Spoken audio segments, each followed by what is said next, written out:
I met a gypsy.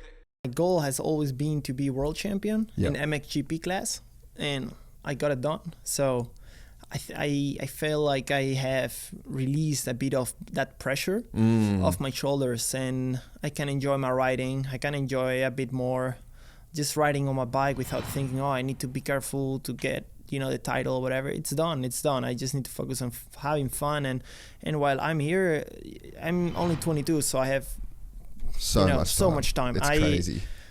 Even if I want to come here next year or in 2 years or in 3 years, still young. So I trying to have fun and take it easy. I have time, so I don't want to rush things, but everything's going well. So it's a good time. It's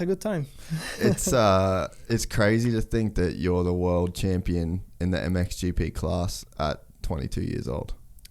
Yeah, but it's been, you know, like, if I can see it from different ways, because I've been already since 2020, my first year in MXGP, fighting actually for the title.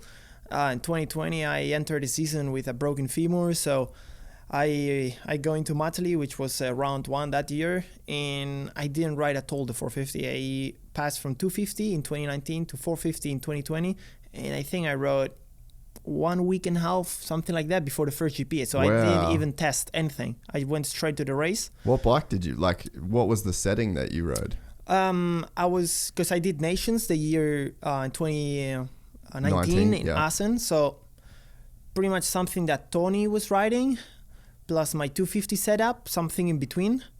And I just go straight into Matali. And that was like 2 months and 1 week after my broken femur, so basically also no time to recover, and so it was a tough start into my 450 career, and another injury when the COVID came with the collarbone, and at the end of the year I was third in the championship when I got the COVID actually, and I was winning races. I won 5 races that year, so it's quite cool. And like I said, I in my head is like I've been always fighting for a title, but I had to wait till 23 to get it done, and it was the right time. I feel like it made me stronger all these years. I think I learned a lot, and also I feel like this year I still had so many, you know, things that I can take for the future. To improve, like, oh, this race I should have done this.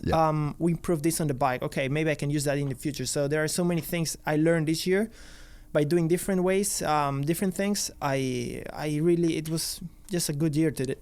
I love it. Man, it was 23, cool. It's so good. It was cool too. Like we hadn't met before until Arco Trentino, and you just had such a cool vibe. Like you could see that you're a guy that really enjoys the time at the races, and you seem quite stress free and like a happy. Having a conversation, just random sort of stuff, you know. And it's like, I think for a person to be in the battle in that way and fighting for a title and to be one of the big stars of MXGP, like you really seem to just be loose and enjoying it. Yeah, I think because I love the sport. For me, it's not work. It's just doing what I love. I don't have anything in the world that I love more than motocross. So I love riding my bike, and every time I go on track, I try to enjoy it and try to have fun, because this is why we started, no? And every time we come into a difficult times, or you're having troubles, you just need to think back why you start doing this thing. So I try to keep that positive vibe all year long, and it was good. I'm not really stressful at the races. Obviously, before the gate drops, then obviously you have those nerves and you want to do good. But I try to stay easy, relax. I like to talk also. That's the Spanish way, you know. Yeah, in the Spanish way. And did you feel the pressure at all through the season to be, you know, the guy that everyone was kind of chasing? I think when, you know, Jeffrey has some injuries, then all the eyes kind of point towards you, even though, you know, I think it was very competitive with you and Jeffrey anyway. But does the pressure start to build? Is it hard to keep that smiley positive when it starts to get a little bit more serious? You know what? It was weird this season, because I felt like the most... Come forward a tiny bit closer. Yeah, sorry. There you go. It was weird this season, because I feel like not I didn't struggle, but I felt the pressure more in the last rounds, coming closer to Majora. Yeah. Especially the weekend of Majora, I was like, oh, I need to make it happen. I don't want that something happens in between Majora and England and can't take the title in England. So those weeks were horrible. Turkey, around that area, oh man, this was tough. But I need to say, I got the red plate Argentina Saturday. So from the very first time. And, I know. And I was like, I just need to keep going. The season is so long, everything can happen. Yeah. Everything can happen. I can get injured. The other guys can get injured. I can improve. The other ones can improve. So I just need to keep doing what I know and train hard, focus on my program, try to do everything the best as I can. And if I can't be world champion, it's because I'm not good enough. That's it. So I put that in my mind. Like, I will do everything 100%. If I'm not world champion this year, it's because I wasn't good enough. And I put that in my head. So I tried to take that stress away by thinking in that way. Yeah. And obviously with Jeffrey, we were fighting for, I think, 10, 11 rounds. He was still behind me. But we were going fast. Yeah. You had to use the head in sometimes when you feel like you're going too fast, slow it down just a bit and push in a different place. And it's weird. And in that time, I didn't really feel the pressure, even though Jeffrey was the only guy back then that in the championship was really chasing me. Yeah. And then he got away because of the injury. And then I had that big points gap. And then everything changed. In the beginning it was all right, but then, like I said, coming to Majora, Turkey, those races, I felt the nerves. I felt MXGP. I would start thinking in the night, like, oh, come on, this can be something big. My dream. I see my dream, but I'm scared, I'm scared, I'm like, I just don't want to change anything. Like, I was hard. I only wanted to race. I didn't want to go riding on the training. I just wanted to race. But anyway, it's part of the game. You need to know how to handle also those nerves and bring that confidence into the race and be 100% when you need to be 100%.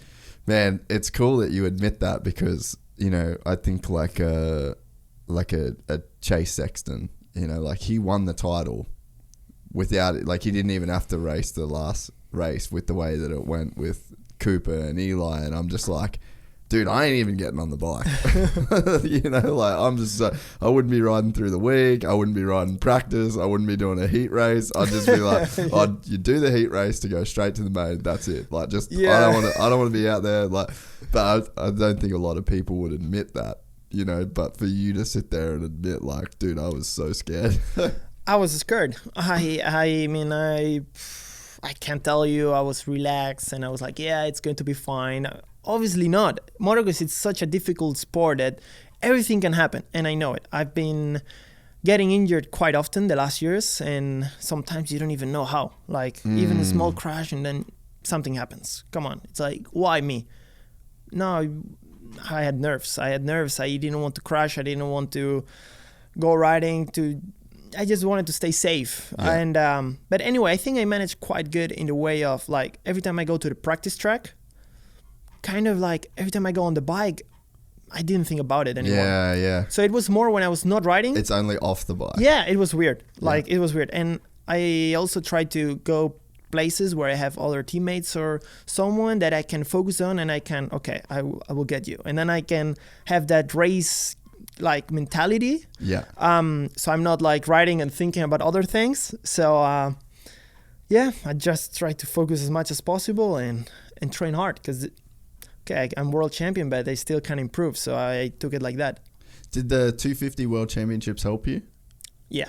So you can draw on that experience? Yeah. And I got this question, I think, a few weeks ago when I was in Spain. Last week when I was in Spain. And I think like my whole career helped me. Yeah. Because I've been the youngest world champion ever, 10 years old in the 65 class. So the year after that, I got signed by Red Bull KTM Factory Racing Team. So at 11. My first year, 85 small wheels. Crazy. I had a factory mechanic that was coming with a Red Bull KTM Factory Racing van. So all eyes were on me since I was 11 years old. And that's something that people doesn't see, but every time I go to the gate, everybody wants to beat me because I have like factory stuff and I have the support and then people can talk and they say, oh, he's only this good because of the things that he gets. He should be better. He should be winning every moto, every practice. Easy. You know? Come on, guys. Easy. I'm coming. I'm a kid. And but no, it's like that. So I had to deal with the pressure since I'm 11 years old. Plus, my whole family went to Belgium. From Spain, they left everything behind, went to Belgium. So I have also the pressure of my whole family left everything. I think I need to deliver something too. So that pressure too. And then I pass into the 85s, 125, I got European champion. And it's already a championship where you have like, I think 7-8 rounds, European 125, it's something like that. And I've been fighting with for the title with guys like Renault. Guys like Conrad Muse, Josiah Natsuke, he was second that year. So guys like that, and it all helped me. So I am 250, go into Assen MXGP, my first race, battling with Jeffrey first time. So all these moments helped me to get to MXGP and handle the pressure, handle the situation, and when it's time to race, go racing and be focused on just racing. If you enjoyed this content, please like and subscribe. And to listen to the full 3-hour podcast, search Gypsy Tales in your favorite podcast platform or click the link in the description below. Gypsy Gang.